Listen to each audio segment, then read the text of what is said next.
બગસરા તથા અમરેલી જિલ્લાના આસપાસના સમાચાર જોવા માટે અમારી ચેનલને સબસ્ક્રાઇબ કરો, જેથી તમને નવા સમાચાર જાણવા મળે.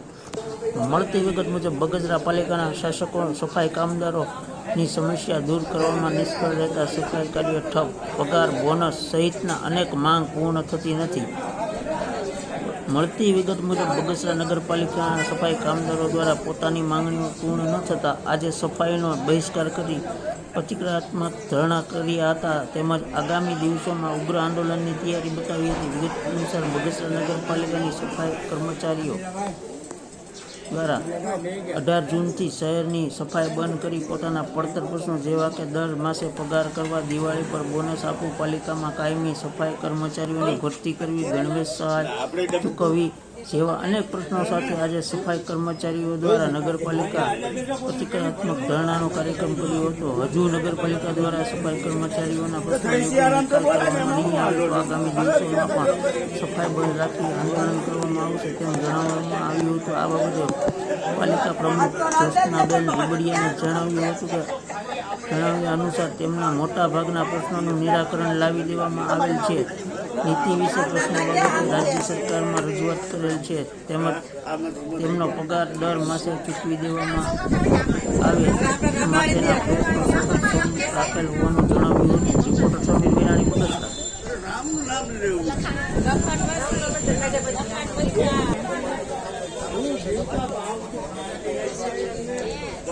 પ્રસાદી કાઢો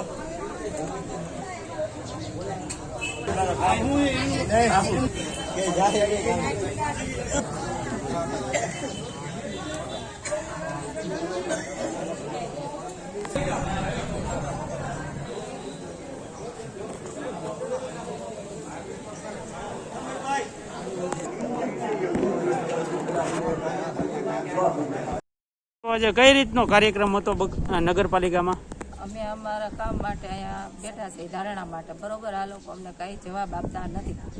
કે કાંઈ દિવસ પહેલાં અમે 2 ફેરી અમે લખાણ આપ્યું તો અમને કાંઈ જવાબ આપ્યો નહીં, એનું કાંઈ નિવારણ આવ્યું નથી. એટલા માટે અમે અહીંયા ધારણા માટે બેઠા છીએ અને જ્યાં સુધી અમારા પ્રશ્નનો સોલ્વ નહીં થાય ત્યાં સુધી અમે અહીંયા બેસવાના છીએ હડતાલ ઉપર. અને બધી સફાઈ કામ ઠપ છે.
શું કહેશો, આજે કઈ રીતે નગરપાલિકામાં ભેગા થયા, શું કાર્યક્રમ છે? અમારા સફાઈ કામદારના 10 દિવસ પહેલા અમે લખાણ દઈ ગયા હતા કે અમારા 15-10 વર્ષથી અમારા બધાના જે પેલા બધા બાકી છે એ અમને હકીસા આપે, નોકરીમાં લે અને કઈ હાવણા નથી મળતા કે એવું બધું બહુ જાજુ બાકી છે. આ લોકો કઈ જવાબ દેતા નથી. એટલે અમારું એમ કહેવાનું છે જ્યાં સુધી અમને આ લોકો નહીં આનું કઈ સમાધાન કે નહીં આનું કઈ આપે ને નિર્ણય, ત્યાં સુધી અમે માંડવા નાખીને બેસવાના છીએ અને અમારા કામગીરી બંધ રહેવાની છે. કામ જ્યાં સુધી અમારું સાહેબ બધું નિવારણ નહીં આવે ને ત્યાં સુધી અમારે છે ને કામે ચડવાનું થતું નથી. અને આ લોકો ઘણા સમયથી અમને આમ બનાવ્યા જ રાખે છે. આ થઈ જાય ને કાલ થઈ જાય, નથી કાંઈ ટાઈમે પગાર થતા કે નથી કાંઈ ટાઈમે કોઈ વસ્તુ હાવણા નથી મળતા કે સફાઈ કામદારને કોઈ વસ્તુ પૂરી પડતી નથી. નગરપાલિકાના પ્રમુખને તમે વાત કરી હતી? એને લખાણ કરીને આપી દીધું છે. લખાણ ઉપર થઈ ગયું, તું થઈ જાય, બધું થઈ જાય એમ કર્યા રાખે છે. એટલે ઘણા સમય થયા પણ અમને આમ રમાડ્યા રાખે છે. એટલે આ ઉપરથી બધું આવે જ છે અને આ લોકોને બધાને ખાવું છે અને અમને કાંઈ દેવું નથી. કામ કરાવી જાણવું છે. ગામના બધા વેપારીઓ છે એ જોવે છે કે આ કામ કરી લે છે એટલે એની માટે કાંઈ પગલાં ભરતા નથી. બાકી હવે કામ બંધ થાય તો ગામના વેપારીઓને ખબર પડશે કે આ શું કરવું છે. નિવારણ નહીં આવે ત્યાં સુધી હવે અહીંથી ઊભા થવાના નથી. દિવાળીનું બોનસ 10 વર્ષથી બોનસ બંધ થઈ ગયા છે, હાવણા બંધ થઈ ગયા છે, બધું એટલે બધું બંધ છે. હલાવે છે, પગાર કરે છે, ખાલી 6 મહિને એક પગાર દે છે. 6 મહિને એના ઘરમાં એક પગાર જાય તો એને ખબર પડે કે એના ઘર કેમ હાલે. અને આજથી બંધ છે સફાઈ? આજથી હાવ સફાઈ બંધ છે. જ્યાં સુધી અમારું કઈ નિવારણ નહીં આવે ત્યાં સુધી કોઈ કામે નહીં ચડે અને ગામમાં કામ બંધ છે. અને હવે વેપારીને અમારે કેવું છે કે વેપારીને આખું છે કે નથી કે એના ગામ સાફ થઈ જાય છે ને રોડ ચોખ્ખા થઈ જાય છે એટલે એને કોઈની કાંઈ જરૂર નથી કે અમારી મદદરૂપ એ લોકો કોઈ થતા નથી એટલે એને કાંઈ જરૂર નથી. એટલે અમારે એકલા નળિયું કાઢવું એ કોઈ આવતું નથી એને સમજા. પણ એને એ લોકોને કાંઈ નથી, એનું કામ સફાઈ થઈ જાય છે, ગામ સફાઈ થઈ જાય છે એટલે એને કાંઈ જરૂર નથી. એટલે હવે અમારે જરૂર છે એટલે અમે હવે એક ધુમ્મસ ઉપાડી છે એટલે એને હારી પડતી બધાને શીખવાડી દેવું છે કે હવે અમારે શું કરવું છે. અમારે બધી વસ્તુ એમને છે એમ છે, નથી પગાર વધતા, નથી કાયમી કરતા, કાંઈ વસ્તુ કપડા નહીં, હાબુ નહીં, બધે એટલે બધી વસ્તુ મળે છે. અમારા ગામમાં અમરેલી જિલ્લાના બગસરા તાલુકામાં કાંઈ વસ્તુ મળતી નથી.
જય શ્રી રામ રમેશભાઈ. શું કહેશો આજે કઈ રીતના ધરણા છે બગસરા નગરપાલિકા સામે શું હતું આજે તમારો પ્રશ્ન? અમારા 15 પ્રશ્નોની માંગણી છે. બીજું અમે એ બાબતની હડતાલમાં થઈ. અમે 18/5 અમે એ લોકોને આવેદનપત્ર આપ્યું હતું. ત્યાર પછી અઠવાડિયા પછી એને નોટિસ આપી હતી કે અમારા પ્રશ્નનું નિરાકરણ નહીં આપે તો 18/6 અમે ધારણા માથે બેસશું અને ગામને તમામ સફાઈ કામદારો તમામ સફાઈ કામગીરી ઠપ કરી અને ત્યાં નગરપાલિકાની કચેરીએ ધારણા માથે બેસશું. બીજું કે આજના જે તહેવાર છે, મેઇન તહેવાર છે, અમારો તહેવાર બગાડી અમારા બાળ બચ્ચા હેઠા મૂકી અમે એ લોકોના સામે ઉપવાસ માટે અને હડતાલ માટે સફાઈ કામગીરી ઠપવા માટે અહીં બેઠા છીએ. શું પ્રશ્ન શું છે તમારો? પ્રશ્નો અમારા 15 માંગણીઓ છે. અમારા 15 માંગણીમાં અમારા પેન્શનો છે એના પેન્શનો ચૂકવતા નથી, એની ગ્રેચ્યુટી ચૂકવતા નથી, એનો રજા પગાર આપતા નથી. બીજા બાકી જે અમારા વારસદારો જે મરી ગયા હોય અથવા નિવૃત્ત થાય એને વારસદારને કામ ઉપર લેવામાં આવતા નથી. બીજા અમારા 10-10 વર્ષથી અમારા જે બોનસની રકમ છે એ ચૂકવતા નથી. સાવાના 10-10 વર્ષથી આપતા નથી. 10-10 વર્ષથી અમારા કોઈ રીતે ડ્રેસ છે, સાધન સામગ્રી આપતા નથી. આવા 15 પ્રશ્નો છે. એ 15 પ્રશ્નોનું નિરાકરણ નથી આવતું. અને બીજું જે સફાઈ કામદારો હોય, સફાઈ કામ કરતા હોય, લઘુત્તમ વેતન જે સરકારશ્રીએ બહાર પડે એ મુજબનું લઘુત્તમ વેતન દર આ લોકો ચૂકવતા નથી અને પોતાની રીતે દર મહિને મુક્તની મનમાની કરીને અલગ અલગ વેતનથી દર ચૂકવે છે. તો તમે શું આજે બગસરામાં કઈ રીતનું છે તમારું? અમારું બગસરામાં આ રીતે જ્યાં સુધી અમારા પ્રશ્નોનું સુખદ સમાધાન નહીં થાય ત્યાં સુધી તમામ સફાઈ કામ ઠપ કરી દેવામાં આવશે. એમ છતાં જો નહીં આ મેળ આવે તો ત્યાર પછીના એક સ્ટેપ બાય સ્ટેપ અમે અમારા કાર્યક્રમો ચાલુ. કાલથી અમે રેલી સ્વરૂપે નીકળશું ગામમાં. ત્યાર પછી એથી ન આવે તો અમે આમરણ ઉપવાસ માટે બેસશું, પ્રતિક ઉપવાસ માટે બેસશું. એમ છતાં નહીં આવે તો અમે અમારા બાળ બચ્ચા સહિત અમારા સહકુટુંબ અમે અહીંયા નગરપાલિકા કચેરી આત્મવિલોપન કરવું પડે તો આત્મવિલોપન પણ કરશું.